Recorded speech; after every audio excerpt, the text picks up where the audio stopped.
welcome to The Late Show. I'm your host, Stephen Colbert. It is just delightful to be with these people here tonight. John is a consummation devoutly to be wished. Thank you for joining us tonight. It's Impeachment Eve. It's a magical time. And like every Impeachment Eve, we've put the kids to bed, but they're all up listening hard to see if accountability is coming. That's right. Believe, I believe. But all they can hear right now is Scrooge McTrump screaming humbug from his rooftop.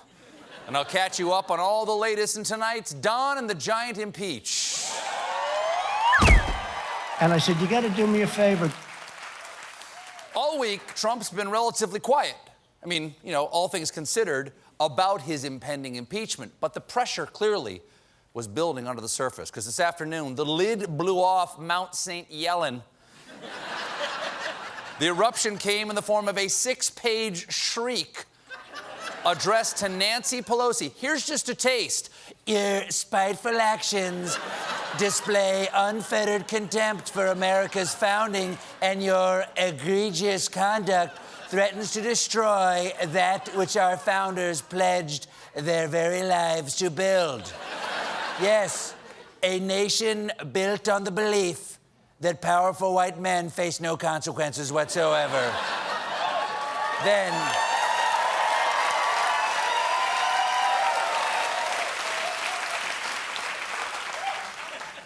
he tantrumed on, even worse than offending the founding fathers, you are offending Americans of faith by continually saying, I pray for the president, when you know this statement is not true unless it is meant in a negative sense. What does that mean? I have no idea. I have no idea what that means. What is a negative prayer? What would that even be? Your Father who art in heaven. Let's face it, nothing special about that name. The letter is a disorienting mishmash of dry legal language mixed in with Trump's signature angry word smoothies. The articles of impeachment introduced by the House Judiciary Committee are not recognizable under any standard of constitutional theory, interpretation, or jurisprudence. ... You have cheapened the importance of the very ugly word impeachment. Okay? Okay? Happy now, Nancy. You've cheapened something very ugly. That goes against everything Trump stands for, making very ugly things extremely expensive. Now, the letter, that's a different one than I wrote. The letter accuses the Democrats of having dark motives. Everyone, you included, knows what is really happening. Your chosen candidate lost the election in 2016 in an electoral college landslide, 3-6-27. And you and your party have never recovered from this defeat. My God, is there anywhere, any occasion he won't brag about his electoral college win? What do his condolence cards look like?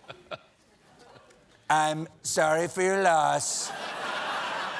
Almost as bad as Hillary's loss to me, 306-227.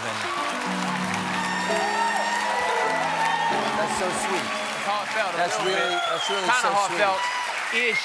So sweet, John. Thank you.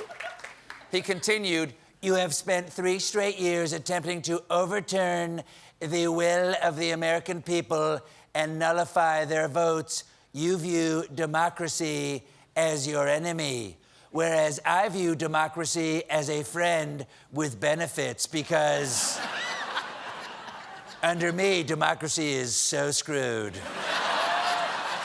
Now, do you have a copy? You got it. Here's an actual copy of the damn thing. This is, I don't know, it's 6 pages long. It's 6 pages long, single space like this. The middle pages are basically just a cut and paste from his campaign website. I'm not joking. He's got all of his brags in here. He's got Space Forces in there, judges, his non-building of the wall, unemployment, why don't black people like me, and the usual puff and whine throughout the entire thing. Then Trump complained about how damaging impeachment has been to those he loved. You do not know nor do you care the great damage and hurt you have inflicted upon wonderful and loving members of my family. You've hurt them all. From the innocent wife I cheated on with a porn star to the poor kids whose mother I bailed on 2 wives ago. All of them. Trump also wrote,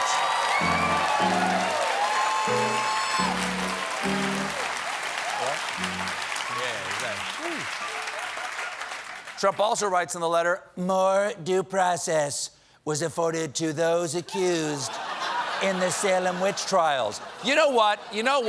Wow. You know what? I agree with the president on this one. Fair's fair.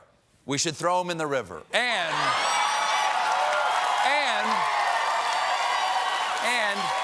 I'll tell you what. Oh, the River Jordan. If he floats, jury. Away! Now, in slamming Pelosi, he brought out some of the fanciest words he knows. Your legacy will be that of turning the House of Representatives from a revered legislative body into a star chamber of partisan persecution. How much do you want to bet he thinks a star chamber is a planetarium? And if you're going to make it a star chamber, Nancy, then I demand that Saturdays at midnight, you have Laser Zeppelin. Now, shortly after this letter was released, Trump appeared on camera to sum up what it took him 6 pages to say. And Mr. President, do you take any responsibility for the fact that you're about to be impeached? No, I don't take any. Zero, to put it mildly. Yes. Trump doesn't take any. He takes foreign assistance. He takes daddy's handouts. He takes a handful of any woman who wanders into the grope zone, but he draws the line at responsibility.